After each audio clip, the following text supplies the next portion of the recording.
ఈరోజు మనం varicose veins and అవి ఎలా ప్రోగ్రెస్ అవుతాయి అనే దాని గురించి తెలుసుకుందాం.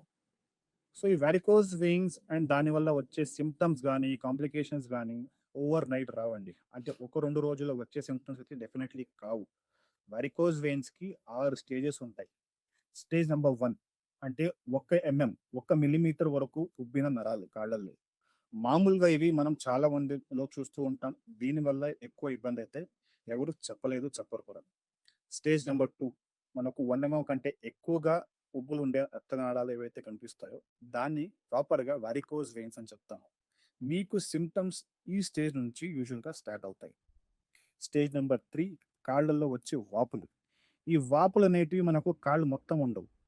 స్పెసిఫిక్‌గా మోకాళ్ళ కిందకి అండ్ మడిమ చుట్టూ వచ్చే వాపుల్ని we correlate that with varicose.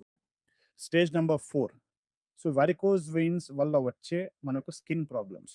Eczema అని చెప్తాం. ఆర్ లైపోడెర్మాటోస్క్లెరోసిస్ అని చెప్తాం. సో, ఇవి ఒక కాంప్లికేషన్. వారికోజ్ వెయిన్స్ వల్ల వచ్చే కాంప్లికేషన్ స్టేజ్ నంబర్ 4. సో, ఈ స్టేజెస్‌లో మనకొచ్చే సింప్టమ్స్ వచ్చేసి ఇచ్చింగ్ గానివ్వండి, చర్మం నల్లబడడం, చర్మం గట్టిగా అవ్వడం ఇవన్నీ అవుతాయి. స్టేజ్ నంబర్ 5 ఆల్రెడీ ఎవరికైనా గాయం ఉండి, ఆ గాయం మానిపోయి ఉంటే సో, వాళ్ళని మేము స్టేజ్ నంబర్ 5లో కేటగరైజ్ చేస్తాం. Stage number 6 so, active ulceration.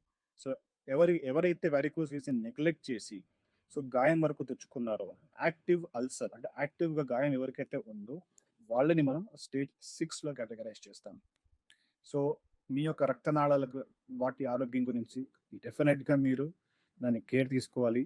So, vascular సర్జన్స్‌ని ఖచ్చితంగా కలవండి. మీ యొక్క ఆరోగ్యాన్ని జాగ్రత్తగా కాపాడుకోండి. Thank you.